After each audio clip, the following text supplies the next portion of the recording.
لا يغرنك تقلب الذين كفروا في البلاد متاع قليل ثم مأواهم جهنم وبئس المهاد হাবিব কাফের বেঈমানদের বাড়ি গাড়ি দালান কোঠা চলন বলন তাদের স্টাইল দেখে আপনি আপনার উম্মত যেন ধোঁকায় পড়ে না যান। হাবিব আমি আল্লাহ তাদেরকে সামান্য সম্পদ দিয়েছি। ও মুসলমান আওয়াজ করে বলেন আল্লাহ কি বলেছেন, বেশি সম্পদ না সামান্য? মাতাউন কালিল, সামান্য সম্পদ দিয়েছে। সুম্মা মাওয়াহুম জাহান্নাম, অতঃপর তাদের ঠিকানা জাহান্নাম। ওয়া বিসাল মিহাদ, আর জাহান্নাম কতই না নিকৃষ্ট জায়গা, জাহান্নাম কতই না নিকৃষ্ট ঠিকানা। রব্বে কারীম আরো বলেন ইন্না জাহান্নামা কানাত মিরসাদা লিত-তাগিনা মাআবা লাবিসিনা ফিহা আহকাবা লা ইয়াযুকুনা ফিহা বারদান ওয়ালা শারাবা ইল্লা হামিমান وغساقا جزاء وفاقا إنهم كانوا لا يرجون حسابا وكذبوا بآياتنا كذابا وكل شيء أحصيناه كتابا فذوقوا فلن نزيدكم إلا عذابا. এত আস্তে বললেন কেন? দুনিয়া দামি না জান্নাত দামি? জান্নাত দামি। তাহলে আমার আপনার দামি হায়াত কম দামি দুনিয়ার পিছনে শুধুমাত্র ব্যবহার হইতে পারে না। আমার বন্ধুরা দুনিয়া বড় কম দামি, দুনিয়া কম দামি, দুনিয়া ক্ষণস্থায়ী। আল্লাহ রাব্বুল আলামিন বলেন বাল তুসিরুনাল হায়াতাদ দুনিয়া ওয়াল আখিরাতু খায়রু ওয়া আবকা। দুনিয়ার জীবনকে প্রাধান্য দিচ্ছ, দুনিয়া ক্ষণস্থায়ী, দুনিয়া কম দামি। ওয়াল আখিরাতু খায়রু ওয়া আবকা, আখিরাত পরকাল হলো দামি এবং চিরস্থায়ী। আমার বন্ধুরা জান্নাতের ভিতরে যারা যাবে আর কোনোদিন জান্নাত থেকে বের হওয়া লাগবে না। আমার ভাইয়েরা লক্ষ্য করে দেখেন, আমি আর আপনি যেই বিল্ডিংটা বানাই, যত বড় করে বানাই, যত সুন্দর করে বানাই, সবগুলো মাটির উপাদান, রড, সিমেন্ট, ইট, বালু, টাইলস। ওয়াকাফা ওয়া সালামুন আলা ইবাদিহিল্লাযীনা ইসতাফা। أما بعد فأعوذ بالله من الشيطان الرجيم. بسم الله الرحمن الرحيم. من جاء بالحسنة فله عشر أمثالها ومن جاء بالسيئة فلا يجزى إلا مثلها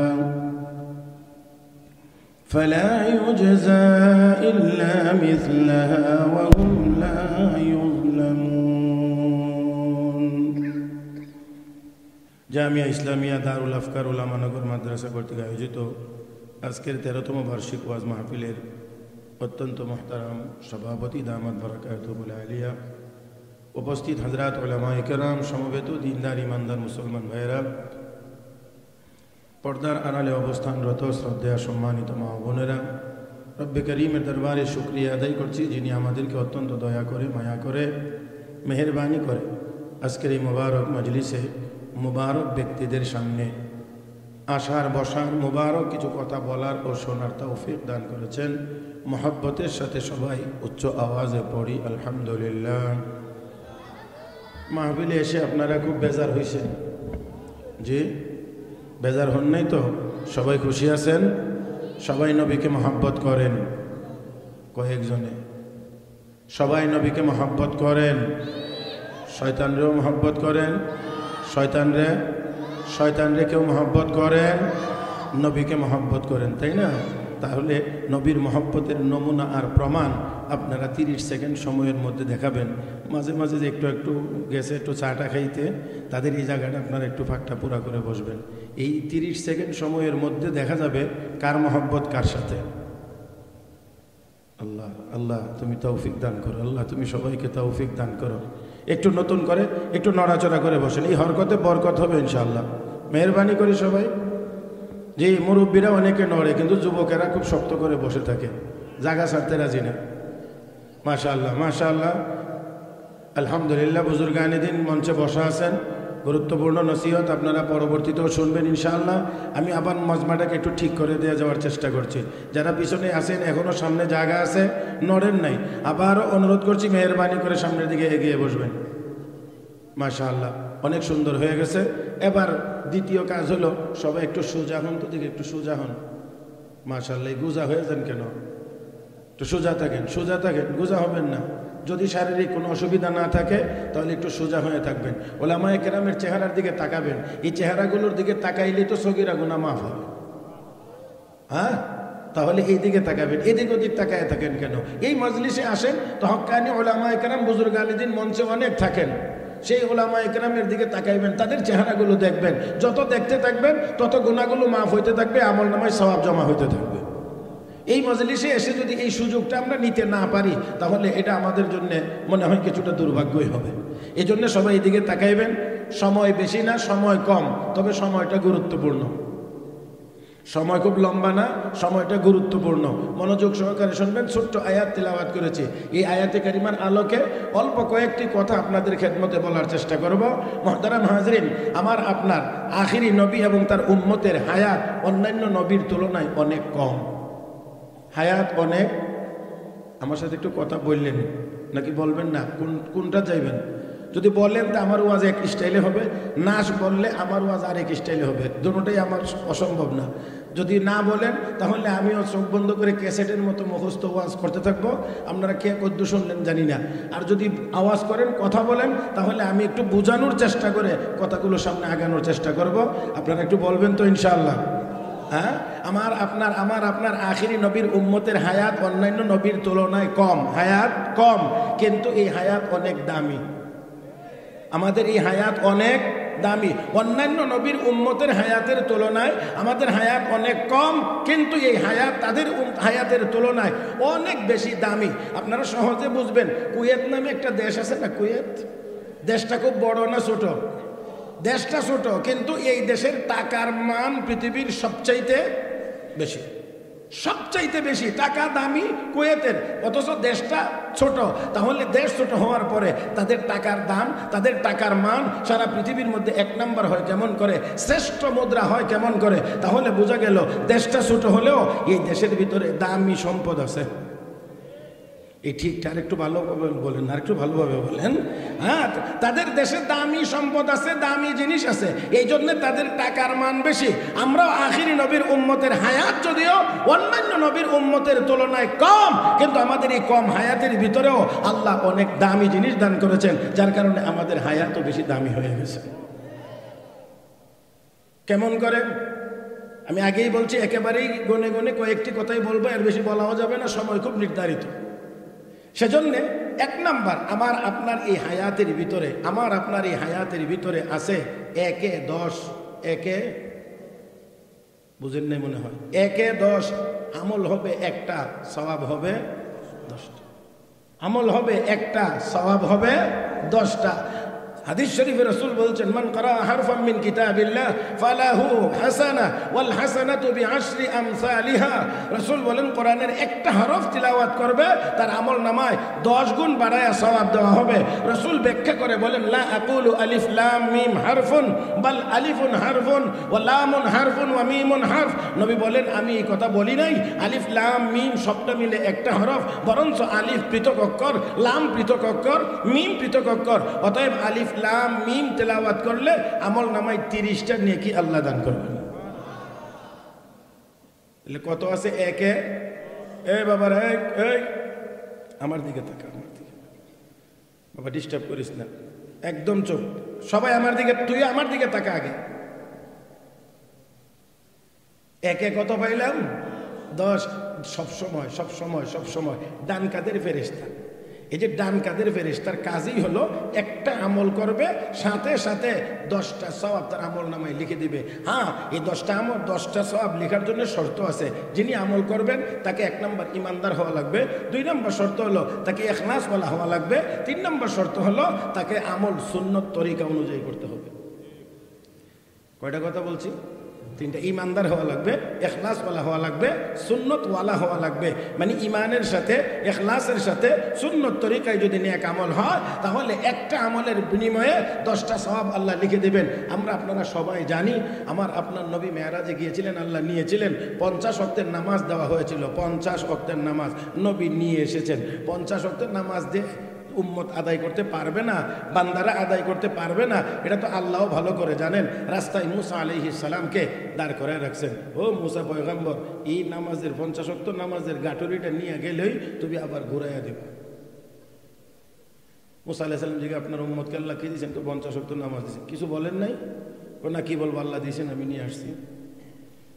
আমি আমার উম্মত বনি ইসরায়েলিদেরকে 2 ওয়াক্ত নামাজ পড়াইতে পারলাম না, আপনি 50 ওয়াক্ত নিয়ে আসলেন। আপনার উম্মতের চেয়ে আমার উম্মত শক্তিশালী ছিল, তারা পর 2 ওয়াক্ত পড়াইতে পারলাম না, আপনি কি করবেন? কমায়া নিয়ে আসেন, সুপারিশ করেন। নবী গেছেন, সুপারিশ করেন, আল্লাহ আমার উম্মত তো এত নামাজ কেমনে পড়বে? আচ্ছা ঠিক আছে, 5 ওয়াক্ত কমাই দিলেন। এইভাবে করে মুসা নবীর কাছে আসেন, নবী আবার ফেরত পড়েন, মুসা নবীর কাছে আসেন, আবার ফেরত পড়েন। এইভাবে করে 9 বার গেছেন। কয়বার? 9 বার গেছেন। এখানে আরেকটু বিষয় আছে, সেটা হলো, দেখেন আপনি আপনার বন্ধুকে যদি মহব্বত করেন, ভালোবাসেন, গভীরতম বন্ধু যেই ব্যক্তিটি, সেই লোকটাকে আপনি টিকিট কেটে গাড়িতে উঠিয়ে দিলেন, টিকিট কেটে সিটে নিয়ে বসাইলেন, কথা বললেন, সারবার সময় যখন হয়েছে তারপরে আপনি আস্তে আস্তে করে নেমে আসলেন, জানালার ফাঁক দিয়ে দাঁড়ায়া আবার কথা বলতে আসেন। যখন গাড়ি ছেড়ে দেয় আপনি আস্তে আস্তে হাঁটেন, তার সাথে কিছু কথা বলেন। যখন গাড়ির গতি বেড়ে যায় তখন আপনি আর যাইতে পারেন না, তখন হাত নাড়াইয়া শেষ বিদায়টা জানান। তার মানে কি, আপনার বিদায়টা দিতে যেন মনে চাইতেছে না, মহব্বতের কারণে আপনার মনটা চায় না বিদায় দিতে। তো আপনি যদি আপনার বন্ধুকে বিদায় দিতে গেলে এত কিছু করেন, তো আল্লাহর বন্ধুকে, আল্লাহর হাবিবকে তার চেয়ে একটু কম। আল্লাহ বলেন একটা আমল করবে, একটা আমল, আমি আল্লাহ তাকে 10টা সওয়াব দান করব। তাহলে এই উম্মত 1 বছর ইবাদত করলে 10 বছর, 10 বছর ইবাদত করলে অন্য উম্মতের 100 বছর। আমার ভাইয়েরা, তাহলে দেখেন আমাদের এই আমল, আমাদের এই হায়াতের ভিতরে, ছোট্ট এই হায়াতের ভিতরে 1 এ 10 আছে। এবারে আসেন, আজকে না মাত্র জুমার দিন গেল, আজকে কথা কয় না, আমাদের হায়াতের ভিতরে জুমা আছে। জুমা, বিশ্ব নবী বলেন জুমার দিন সকাল সকাল গোসল করে পাক পবিত্র হয়ে উত্তম কাপড় চোপড় পরিধান করে পায়ে হেঁটে মসজিদের দিকে যেই ব্যক্তি যাবে জুমার নামাজে আদায়ের জন্য, মসজিদের ভিতরে গিয়ে ইমামের নিকটবর্তী হয়ে বসে মনোযোগ সহকারে ইমামের খুতবা শুনে বেহুদা গল্প গুজব করে না, এমন করে আমার যে উম্মত জুমার নামাজ আদায় করে বাড়িতে ফিরবে, রহমতের নবী বলেন আমার এই উম্মতের প্রতি কদমে কদমে আল্লাহ 1 বছরের নফল নামাজ, 1 বছরের নফল রোজার সওয়াব দান করবেন। 1 বছরের নফল নামাজ, 1 বছরের নফল রোজা, 1 কদমে। 100 কদম যদি লাগে মসজিদে যাইতে, তো আসতে 100 কদম, তাহলে অন্তত 200। তাহলে 1 জুমার নামাজ আদায় করতে গিয়া এই উম্মত মসজিদে যাইতে আর আসতেই তো 200 বছরের, অন্যান্য নবীর উম্মতের 200 বছরের নফল রোজা আর 200 বছরের নফল নামাজ লাগে। তাহলে এই উম্মতের সাথে সওয়াবের প্রতিযোগিতায় কোন নবীর উম্মত টিকবে না, টিকতে পারবে না, দাঁড়াইতেও পারবে না। আল্লাহ এমন ব্যবস্থা করে দিয়েছেন, এমন ব্যবস্থা করে দিয়েছেন মুহতারাম হাজিরিন। তাহলে আল্লাহ রাব্বুল আলামিন দেখেন আমাকে আপনাকে প্রতি কদমে কদমে আমার আপনার হায়াতের ভিতরে এমন একটা দিন রেখে দিয়েছেন, জুমার দিন, যেই দিনের একটি সময়ে কদমে কদমে 1 বছরের নফল নামাজ, 1 বছরের নফল সওয়াবের ব্যবস্থা আল্লাহ রাব্বুল আলামিন রেখে দিয়েছেন মুহতারাম হাজিরিন। তাহলে আরেকটু সামনের দিকে আগাই, তাহলে আমরা দেখব যে আমাদেরকে আল্লাহ রাব্বুল আলামিন শুধু 1 এ 10 দিয়েছেন তা না, 1 এ 70-এরও ব্যবস্থা করেছেন। রমজান মাস আসলে এর পরিমাণ কমে না বাড়ে? তখন কত? 1 এ 70 যদি হয় তাহলে 10 তো আমরা সবসময় আছেই, 10 তো আমাদের সবসময় আছেই। তাহলে 10 যদি থাকে, তাহলে 70 যদি আরো বাড়ে, তাহলে এটাকে 10 দিয়ে 70-কে গুণ দিলে কত হয়? 700 হয়। তার মানে আমাদের 1 এ 700-র ব্যবস্থা আছে। মুহতারাম হাজিরিন, এবারে আসেন, এটা বলেই আলোচনার মূল জায়গার দিকে যাওয়ার চেষ্টা করব। আমার বন্ধুরা, এই রমাদান মাসের ভিতরে আবার একটা রাত আছে, যেই রাত্রটা আরো বেশি দামি, আরো বেশি দামি। 1 রাতের ভিতরে আল্লাহ রাব্বুল আলামিন রেখে দিয়েছেন 83 বছর 4 মাসের চাইতেও বেশি ইবাদতের সওয়াব। তাহলে এবার বলেন দেখি, এক রাতের ভিতরে 83 বছর 4 মাসের চাইতেও বেশি সওয়াব আল্লাহ রেখে দিয়েছেন। তাহলে আমার বলার কথা ছিল, আমাদের এই সময়টা অনেক কম, সময়টা অনেক অল্প, কিন্তু এই সময়টা অনেক দামি, অনেক দামি, আমাদের এই হায়াতটা দামি। এবারে আসেন আমার মূল জায়গাটা খুব খেয়াল করে শুনবেন। মানুষ স্বাভাবিকভাবে দামি জিনিস দামি কাজে অথবা দামি জিনিস পাওয়ার জন্য ব্যবহার করে। দামি জিনিস দামি কাজে অথবা দামি জিনিস পাওয়ার জন্য ব্যবহার করে। কোনো মানুষ দামি জিনিস কম দামি কিছু পাওয়ার জন্য ব্যবহার করে না। যদি করে, লোকেরা তাকে বেকুফ বলে, বেকুফ। দামি জিনিস, যেমন এক লোক দামি চাদর দিয়ে কম দামি জুতা মুছে, কম দামি জুতা মুছে, লোকেরা দেখে তারা কি বলবে? প্রথমে কি পাগল বলবে নি? প্রথমে বলবে বেকুফ, বোকা, এত দামি চাদর দিয়ে সে কম দামি জুতা মুছে। এখন হুজুর গিয়া যদি বলে, ওই মিয়া তুমি এটা কি করতে আসো, 5,000 টাকা দামের চাদর দিয়া 500 টাকা দামের জুতা পরিষ্কার করো, হুজুর কথা বললেন না, জুতাও আমার চাদরও আমার, আপনার কি? যদি এমন কেউ বলে, তো আশেপাশে যিনি থাকবেন উনি হুজুরকে আস্তে করে পিঠে হাত দিয়ে বলবেন, হুজুর আর কিছু কয়েন না, ওই এবার হুজুর যেটা বলছিলেন এবার কি? তাহলে আসেন আমি আবারও বলতে চাই, আমার আপনার এই হায়াত কম দামি না বেশি দামি? মাশাআল্লাহ, একটু বলেন, কম দামি না বেশি দামি? হ্যাঁ মুসলমান, আমরা বুঝি না। শাইখুল হাদিস হযরত মাওলানা জাকারিয়া রাহমাতুল্লাহি আলাইহি তিনি লিখেন, বাগদাদের ওলি হযরত সাররি সাফতি রাহমাতুল্লাহি আলাইহি এক বুজুর্গের সাথে সাক্ষাতের জন্য গিয়েছেন। গিয়ে দেখে বুজুর্গ পানি দিয়ে আটা গুলে এমনিতেই খায়, রুটিও বানায় না। জিজ্ঞেস করলেন, হযরত রুটি কেন বানান না? রুটি বানাইতে গেলে সময় লাগে বেশি, যতটা সময় বাঁচাইতে পারি ততটুকু সময়ের ভিতরে আমি 70 বার সুবহানাল্লাহ পড়তে পারি। আমার বন্ধুরা, তাদের কাছে সময়ের কদর ছিল অনেক বেশি, অনেক দামি। আমার আপনারই হায়াত বড় দামি। এবার আপনারা বলেন দুনিয়া দামি না জান্নাত দামি? এত আসতে বললেন কেন? দুনিয়া দামি না জান্নাত দামি? জান্নাত দামি। তাহলে আমার আপনার দামি হায়াত কম দামি দুনিয়ার পিছনে শুধুমাত্র ব্যবহার হইতে পারে না। আমার বন্ধুরা, দুনিয়া বড় কম দামি, দুনিয়া কম দামি, দুনিয়া ক্ষণস্থায়ী।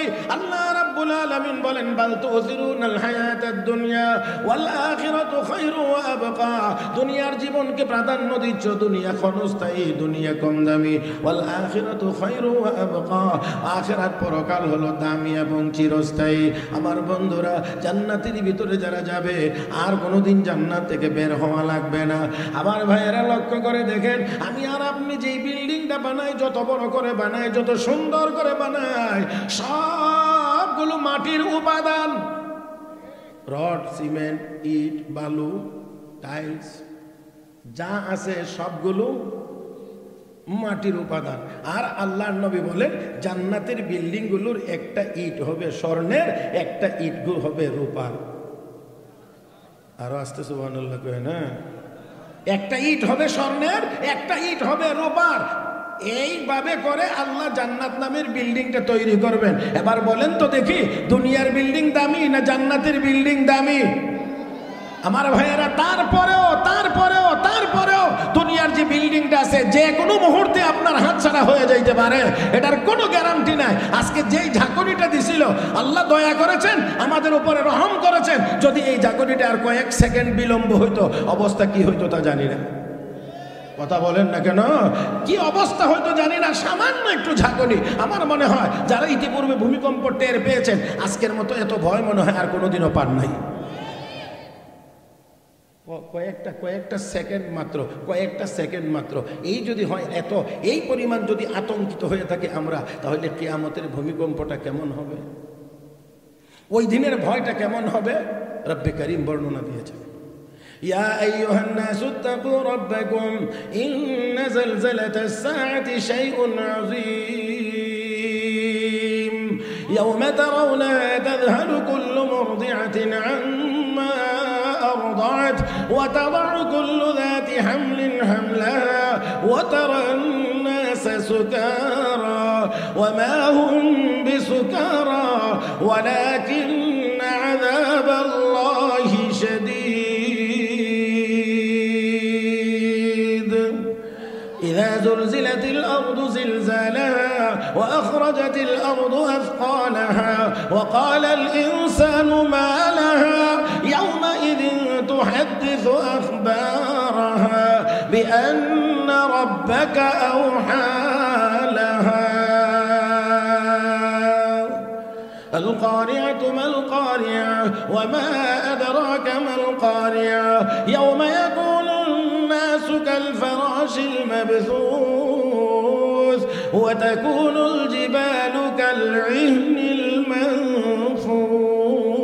المنفوش কেমন হবে সেদিনের অবস্থা মা তার সন্তানকে দুধ পান করা আর এমন অবস্থায় যদি ওই ভূমিকম্পটা শুরু হয়ে যায় ওই দৃশ্যটা চোখের সামনে ভেসে ওঠে মায়ের কোল থেকে সন্তান ছুটে পড়ে যাবে মার খবর থাকবে না আল্লাহ রাব্বুল আলামিন আরো বলেন ওয়াতাদাউ কুল্লু যাতি হামলিন হামলাহা গর্ভধারিণী মা সন্তান তার পেটে এমন অবস্থায় যদি ওই অবস্থার সম্মুখীন হয় তাহলে তাহলে তাহলে ওই মায়ের গর্ভ থেকে সন্তান ছুটে পড়ে যাবে মার খবর থাকবে না অবস্থাটা কেমন হবে রব্বে কারীম আরো বলেন ওয়াতারান নাসা সুকারা হাবিব আপনি মানুষগুলোকে দেখবেন মাতা ওমা হুম বিসুকারা অথচ তারা মাতাল না ওয়ালাকিন আযাবাল্লাহি শাদীদ আল্লাহর আযাব দেখতে পাবে কঠিন আযাব সেই জন্য তাদের অবস্থাটা এমন হবে অবস্থা ও মুসলমান তাহলে সেই দিন সেই সময় আমাদের সকলের সামনে রয়ে গেছে ও ভাইরা তাহলে যদি আমরা এই দুনিয়াটা যতই কম দামি হোক তারপরও ক্ষণস্থায়ী তাহলে এই ক্ষণস্থায়ী দুনিয়ার পিছনে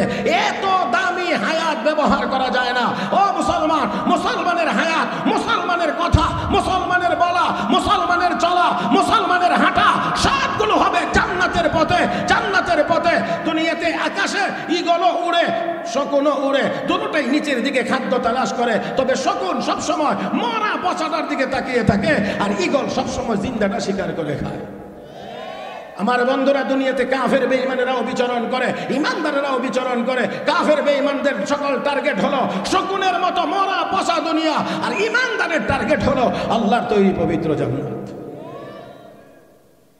কোন দিকে যাবেন জাহান্নামে না জান্নাতে বলেন না জাহান্নামে না জান্নাতে সবাই আমরা জান্নাতে যাইতে চাই আল্লাহ আমাদের সবাইকে কবুল করুন জোরে বলি আমিন জাহান্নাম এটা ভালো জায়গার নাম না জাহান্নাম এটা ভালো জায়গার নাম না এটা নিকৃষ্ট জায়গা এজন্য আল্লাহর নবীকে আল্লাহ বলেন তার উম্মতের ব্যাপারে নবীকে দিয়ে উম্মতকে বলছেন আল্লাহ لا يغرنك تقلب الذين كفروا في البلاد متاع قليل ثم مأواهم جهنم وبئس المهاد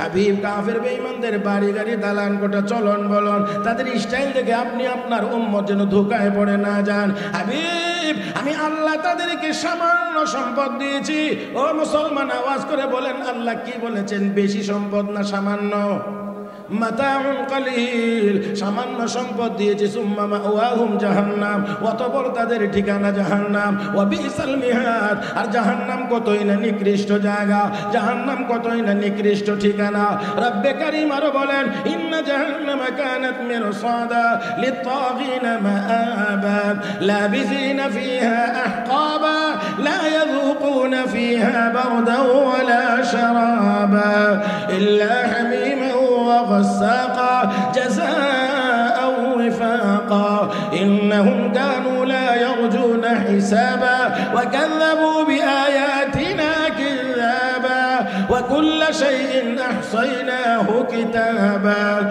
فذوقوا فلن نزيدكم إلا عذابا মুসলমান আরেকটু আওয়াজ করে কোন একবার আরেকটু আওয়াজ করে কোন ওইসে না একসাথে সবাই মিলে বলেন কষ্ট হয়ে গেছে মনে হয় না নারে তাকবীর আমার ভাইয়েরা সময় খুবই কম বুজুর্গরা স্টেজে বসা আছেন সেজন্য আমি সময় বেশি নেব না আমি শেষ করব অল্প সময়ের মধ্যে বলছি জাহান্নাম এটা ভালো ঠিকানার নাম না যেখানে গেলে লা ইয়াযুকুনা ফিহা বারদা ওয়ালা শারাবা একটু ঠান্ডা এক পানি একটু শরবত জাহান্নামের ভিতরে নাই ইল্লা হামিমা ওয়া গাসাকা কেবলমাত্র আছে চরম ফুটন্ত গরম পানি ও মুসলমান এই গরম পানিটা আবার কি পরিমাণ গরম هل أتاك حديث الغاشية وجوه يومئذ خاشعة عاملة ناصبة تصلى نارا حامية تسقى من عين آنية تسقى من عين آنية ব্যাখ্যা করতে গিয়ে ইমাম কুরতুবী লিখেন ওইখানের পানি এত গরম হবে এক ফোঁটা গরম পানি যদি হিমালয়ের চূড়ায় ছেড়ে দেওয়া হয় আল্লাহর কসম এক ফোঁটা গরম পানির তাপ হিমালয় সহ্য করতে পারবে না, পুরো পাহাড়টা গলে পানি হয়ে যাবে। এমন পানি আপনাদেরকে যদি আমাদেরকে যদি পান করতে দেওয়া হয় সহ্য করতে পারবো তো আমরা সবাই? হ্যাঁ, তাহলে আবার একটু আওয়াজ করে বলবেন, আমার আপনার এই দামি হায়াত, আমার আপনার এই দামি হায়াত এই শুধু দুনিয়ার পিছনে ব্যয় হতে পারে না, শুধু দুনিয়া কামাই করার জন্য হতে পারে না। শকুনের মতো শুধু মরা পচা দুনিয়ার দিকে কাফের বেঈমানদের নজর হলো তাদের মতো মরা পচা দুনিয়ার দিকে, ইমানদারের নজর থাকবে আল্লাহর তৈরি জান্নাতের দিকে। এই জন্য লক্ষ্য করে দেখেন, জান্নাত সামনে থাকলে হযরত আকদাস মাওলানা জাফর আহমদ থানেশ্বরী রহমতুল্লাহি আলাইহি সহ উলামায়ে কেরামকে ব্রিটিশ শাসকেরা, ওই জালেমেরা একবার গিয়ে তাদেরকে নেওয়া হয়েছে, এক জেলখানা থেকে আরেক জেলখানায় স্থানান্তরিত করা হয়েছে ফাঁসি কার্যকর করার জন্য। এক ইংরেজ অফিসার গিয়ে বলতে আছে, ওই মোল্লার দল, আগামী অমুক দিন তোমাদের ফাঁসি, আগামী অমুক দিন তোমাদের ফাঁসি। যেই মাত্র বলছে ফাঁসি, সবাই মারছেন হাসি। এত স্তব্ধ হয়ে গেছে। দেখ, শোনাইলাম ফাঁসির কথা, হাসি মানল। এই মোল্লা মৌলবীরা কি ফাঁসি টাসি বুঝে না নাকি? আপনাদের কি মনে হয় বুঝে না? না বুঝেই হাসি দিছে। কিছুক্ষণ পরে নিজেকে সামলিয়ে নিয়ে বলছে, এই মোল্লার দল, তোমরা কি বুঝতে পেরেছো কি বলছি? হ্যাঁ বুঝছি তো। তুমি ফাঁসির কথা না বলছো তো, ফাঁসির সাথে হাসির কি সম্পর্ক? ফাঁসির সাথে হাসির কি সম্পর্ক? ফাঁসির কথা শুনলে ভিতরটা কেঁপে ওঠে, চেহারাটা মলিন হয়, কান্না চলে আসে, না হইলেও আতঙ্কিত হয়ে যায়। তাহলে মুসলমান তুমি হাসি মারলা, ফাঁসির সাথে হাসির কি সম্পর্ক? হ্যাঁ আমাদের সম্পর্ক আছে। বলি কি সম্পর্ক? যে ইমানের কারণে দ্বীনের কারণে যদি কাউকে ফাঁসিতে ঝুলানো হয় তাহলে ওই লোকটা হবে শহীদ। আর আমার নবী বলে গেছেন, শহীদেরা বিনা হিসাবে জান্নাতি। ولا تحسبن الذين قتلوا في سبيل الله أمواتا بل أحياء عند ربهم يرزقون ولا تقولوا لمن يقتل في سبيل الله أمواتا بل أحياء ولكن لا تشعرون। আল্লাহর রাস্তায় যারা শাহাদাত বরণ করে তাদেরকে মৃত মনে করিও না, তারা আল্লাহর কাছে জীবিত এবং রিজিক প্রাপ্ত। রাসূলের সাহাবী হযরত জাফর ইবনে আবি তালেব রাদিয়াল্লাহু তাআলা আনহু মুতার যুদ্ধের জন্য হাত কাটা গিয়েছিল। ইসলামের ঝান্ডা উঁচু করে রাখতে গিয়ে, দ্বীনকে প্রতিষ্ঠিত করতে গিয়ে আল্লাহ রাব্বুল আলামিনের এই বান্দা নবীর চাচাতো ভাই জাফর ইবনে আবি তালেব রাদিয়াল্লাহু তাআলা আনহু শাহাদাতের পরে কোন এক সাথী সঙ্গী জিজ্ঞেস করেছিলেন স্বপ্নে দেখে, আল্লাহ তোমার সাথে কেমন ব্যবহার করেছেন? হযরত জাফর বলেন, আল্লাহ আমার উপরে এতটা সন্তুষ্ট হয়েছেন, আল্লাহ ডাক দিয়ে জাফর, দুটোটা হাত কাটা গিয়েছিল যুদ্ধের ময়দানে, তাই না? আমি আল্লাহ বিনিময়ে আর দুইটা হাত ফিরিয়ে দিতে চাই না, জান্নাতি নূরের দুইটা পাখা তোর বাহুতে লাগাইয়া দিলাম, উঠতে থাক জান্নাতের ভিতরে, যে কোনো ঢালে বসে মনে চা জান্নাতের ফল খাবে। আর একটু আরাম আর রেস্টের দরকার যদি হয় জাফর, আমার আরশের নিচে এসে আরাম করবে। ও ভাইয়েরা, আমি অল্প কয়েকটি কথাই বলেছি। আমি বোঝানোর চেষ্টা করেছিলাম প্রথমে যে আমার আপনার এই হায়াতটা কম দামি না বেশি দামি? বেশি দামি। তো বেশি দামি হায়াতটা এই কম দামি দুনিয়ার পিছনে, ক্ষণস্থায়ী দুনিয়ার পিছনে ব্যয় করাটা এটা বুদ্ধিমানের কাজ? এটা বুদ্ধিমানের কাজ না। আমাদের এই হায়াত খরচ হবে জান্নাতের পথে। জুড়ে বলেন ইনশাআল্লাহ, সব জবানে বলেন ইনশাআল্লাহ। আমার আপনার এই হায়াত, আমার আপনার প্রতিটা কদম, প্রতিটা কথা, প্রতিটা কাজ সবগুলো হবে জান্নাতের পথে, জান্নাতের পথে, জান্নাতের পথে। হ্যাঁ, দুনিয়ায় থাকতে গেলে তো দুনিয়া একটু লাগবে, দুনিয়ায় থাকতে গেলে দুনিয়া তো একটু লাগবে। মাওলানা রুমি বড় চমৎকার বলেছেন, জাহাজ চালাইতে হলে তো পানি লাগবে, কথা কয় না? লঞ্চ চালাইতে গেলে পানি লাগবে, তবে এই পানি লঞ্চের ভিতরে না বাহিরে? এবার আমার কথা বুঝেননি আপনারা? জাহাজ চালাইতে পানি লাগবে, সেই পানি লঞ্চ জাহাজের ভিতরে না বাহিরে? জাহাজের বাহিরে পানি থাকবে, পানির উপর দিয়ে জাহাজ চলবে, পানি জায়গাতে থাকবে, এই পানি ব্যবহার করে আমি জাহাজ নিয়ে বিভিন্ন গন্তব্যে পৌঁছে যাব। মুহতারাম হাজরিন, মাওলানা রুমি বলেন দুনিয়া চলতে গেলেও দুনিয়া লাগবে, তবে দুনিয়াও থাকবে মুমিনের কলবের বাহিরে, কলবের বাহিরে ওই জাহাজের পানির উপর দিয়ে চলবে। কিন্তু কেউ যদি জাহাজের ভিতরে পানি উঠা তাহলে জাহাজ অ্যাক্সিডেন্ট করবে। দুনিয়ার মহব্বত যদি কারো কলবের ভিতরে ঢুকে যায় তাহলে সেও অ্যাক্সিডেন্ট করে জাহান্নামে যাবে। من كان يريد العاجلة عجلنا له فيها ما نشاء لمن نريد ثم جعلنا له جهنم يصلاها مذموما مدحورا ومن أراد الآخرة وسعى لها سعيها وهو مؤمن فأولئك كان سعيهم مشكورا ومن أعرض عن ذكري فإن له معيشة ضنكا ونحشره يوم القيامة أعمى قال رب لم حشرتني أعمى وقد كنت بصيرا قال كذلك أتتك آياتنا فنسيتها وكذلك اليوم تنسى আল্লাহ বলেন দুনিয়ার এই দুনিয়ার পিছনে পড়ে আমার ইবাদত থেকে যদি ঘাড় ঘুরায়া পিঠ ঘুরায়া চলে যাস বান্দা, আমার কোনো লস হবে না, আমার কোনো ক্ষতি হবে না। ফাইন্নালাহু মাঈশাতান দানকা, তোর জীবনটাই হবে সংকীর্ণ। আর পরকালে হাসরের মাঠে উঠবে, ওয়া নাহশুরুহু ইয়াউমাল কিয়ামাতি আ'মা, অন্ধ হয়ে হাসরের মাঠে উঠবে, বলবে লিমা হাশারতানি আ'মা, আল্লাহ আমারে অন্ধ বানায় উঠাইলেন কেন? আল্লাহ বলবেন কেন কাযালিকা আতাতকা আয়াতুনা ফানাসিতাহা, আমার কুদরতের নিদর্শন তোর কাছে গিয়েছিল, আমার মেসেজ তোর কাছে গিয়েছিল, আমার সতর্কবাণী তোর কাছে গিয়েছিল, আমার সাবধানতা তোর কাছে গিয়েছিল। এই কয়েক সেকেন্ডের ভূমিকম্পের সতর্কবাণী তোকে দিয়েছিলাম, সাবধান করেছিলাম, কিন্তু তারপরে তুই সাবধান না হয়ে তুই এই পথেই রয়ে গেলে। এই জন্যে আজকে আমি তোকে অন্ধ বানায় হাসরের মাঠে উঠেছি। আমার ভাইরা, দুনিয়াতেও আমরা শান্তি চাই, দুনিয়াতেও আমরা শান্তি চাই, আখেরাতেও আমরা জান্নাত চাই। কি বলেন ঠিক কিনা? তাহলে আসেন, তাহলে আমার আপনার এই হায়াত দামি সম্পদটাকে, দামি জিনিসটাকে ব্যবহার করতে হবে ওই জান্নাত নামের দামি রাস্তায়। সেটা হলো ইন্নাল্লাযীনা আমানু ওয়া আমিলুস সালিহাত কানাত লাহুম জান্নাতুল ফিরদাউসি নুজুলা।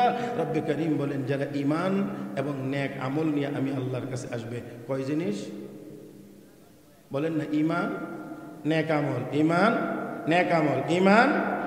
ঈমান তো আলহামদুলিল্লাহ আমাদের আছে, এখন শুধু নেক আমল করলেই আমাদের ঈমানের আলো বেড়ে যাবে। আমার ভাইয়েরা, তাহলে ঈমান আলহামদুলিল্লাহ আমাদের আছে, আসুন আমরা সবাই নেককার হয়ে যাই। কি কার নেককার। শুধু নেককার হইতে না পারার কারণে আমাদের সব দুর্গতি, আর সব দুর্গতি দূর হবে শুধু যদি আমরা নেককার হতে পারি, গুনাহ ছেড়ে দিতে পারি। ও মুসলমান, শুধু নেককার হইতে না পারার কারণে আমাদেরকে তাকায়া দেখতে হয় কাশ্মীরের মুসলমান নির্যাতিত, আমাদেরকে দেখতে হয় মুসলমান বিভিন্ন সিরিয়াতে নির্যাতিত, মুসলমান ইরাকে নির্যাতিত, দেখতে হয় গাজার মুসলমানেরা কেমন করে নির্যাতিত। আর না হয় 200 কোটি মুসলমান যেই দুনিয়াতে আছে, এই দুনিয়াতে মুসলমান নির্যাতিত হতে পারে না। একবার ইমানদার নেককার আল্লাহু আকবার আওয়াজ করলে এই আওয়াজের মোকাবেলা করার ক্ষমতা চারজ রাষ্ট্র ইসরায়েলের হতে পারে না, হইতে পারে না। কিন্তু আজকে আমরা আমাদের শক্তি হারিয়ে ফেলেছি, তাই আসুন দুনিয়াতে যদি কাফেরদের মোকাবেলা মাথা উঁচু করে দাঁড়াইতে হয়, চলতে হয়, সিনা টান করে যদি কুফরি শক্তির সামনে দাঁড়াতে হয়, তাহলে ঈমান মজবুত লাগবে। ঈমান মজবুত করতে হলে নেক আমল লাগবে। যদি আমরা তা করতে পারি তাহলে রব্বে করিম বলেন কানাত লাহুম জান্নাতুল ফিরদাউসি নুজুলা, তারা জান্নাতুল ফিরদাউসের মেহমান হবে। খালিদিনা ফিহা লা ইয়াবগুনা আনহা হিওয়ালা, তারা এই জান্নাতের মধ্যে চিরকাল থাকবে, এদিক ওদিক যাওয়ার চিন্তা তারা করবে না। তার মানে জান্নাতের ভিতরে চিরকাল থাকবে। দুনিয়াতে আমরা 1 ঘন্টা থাকতে পারবো এমন কোনো নিশ্চয়তা, 1 ঘন্টা না, আধা ঘন্টাও না, 15 মিনিটও না, 5 মিনিটও আমরা বেঁচে থাকতে পারবো এমন কোনো নিশ্চয়তা আমাদের কাছে নেই। তাহলে যেই দুনিয়া এত অনিশ্চিত, সেই দুনিয়ার পিছনে আমরা এত উঠে পড়ে পাগলের মতো ছুটলে হবে না, আমাদেরকে ছুটতে হবে জান্নাতের দিকে। আল্লাহর নবী বলেছেন ইন্নামাদ দুনিয়া খুলিকাত লাকুম ওয়া আনতুম খুলিকতুম লিল আখিরা, দুনিয়া তোমাদের খেদমতের জন্য বানানো হয়েছে আর তোমাদেরকে আখিরাতের কাজের জন্য বানানো হয়েছে। আমরা আখিরাতের কাজ করলে দুনিয়া অটো আমাদের খেদমত করবে। আমরা মনে করি বেশি হওয়ার মধ্যে বুঝি শান্তি। না না, বেশি হওয়ার মধ্যে শান্তি নেই, শুধু বেশি হওয়ার মধ্যে শান্তি নেই। আমি একটা কথা শুধু এখানে বলবো, যতটুকু দুনিয়া কামাই করব, যদি সেটা হালাল পথে হয় তাহলে অল্প হইলেও হারাম পথের কোটিপতি হওয়ার চাইতে বেশি শান্তিতে থাকা যাবে। আরো আরো আর একটু জোরে কন। যারা কোটি কোটি কোটি কোটি টাকার মালিক হয়ে বাংলাদেশে এই টাকা সামলানোর ব্যবস্থা নাই, কানাডার বেগমপাড়ায় বাড়ি করছে, লন্ডনে বাড়ি বানাইছে, বেলজিয়ামে বাড়ি বানাইছে, আজকে অবস্থা কি তাদের? আর ওলামায়ে কেরাম যারা ওই অল্প সামান্য কিছু বেতন, না বেতন বলা যায় না, একটা সম্মানী ভাতা নিয়ে যারা দ্বীনের খেদমত আঞ্জাম দিয়ে যাচ্ছেন, আলহামদুলিল্লাহ তারা আগেও যেমন ছিলেন এখনও আছেন। এই মোল্লা মৌলবী এই দেশে ইনশাআল্লাহ কিয়ামত পর্যন্তই সম্মান সহকারে থাকবে। মোল্লাদেরকে তাড়াইতে যাবেন, নিজেরাই তাড়া খেয়ে দুনিয়া থেকে চলে যাবেন। আমার ভাইয়েরা, পাকিস্তানের লৌহ মানব বলা হয়তো ইস্কান্দার মির্জাকে, যে বলছিল মোল্লাদেরকে দেশ থেকে বের করে দাও, আল্লাহ তার পরিণতি এমন করেছে যে তার মরা দেহটাও, মৃত দেহটাও পাকিস্তানের জমিনে আর দাফনের সুযোগ হয় নাই, তার শ্বশুরবাড়ির দেশে দাফন করতে হয়েছে।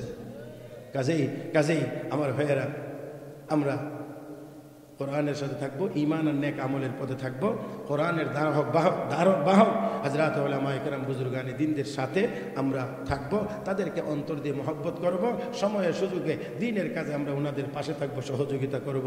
আল্লাহ আমাদের সবাইকে তৌফিক দান করুন, আমিন ইয়া রাব্বাল আলামিন। দয়া করে কেউ উঠবেন না, আল্লাহর হস্তে।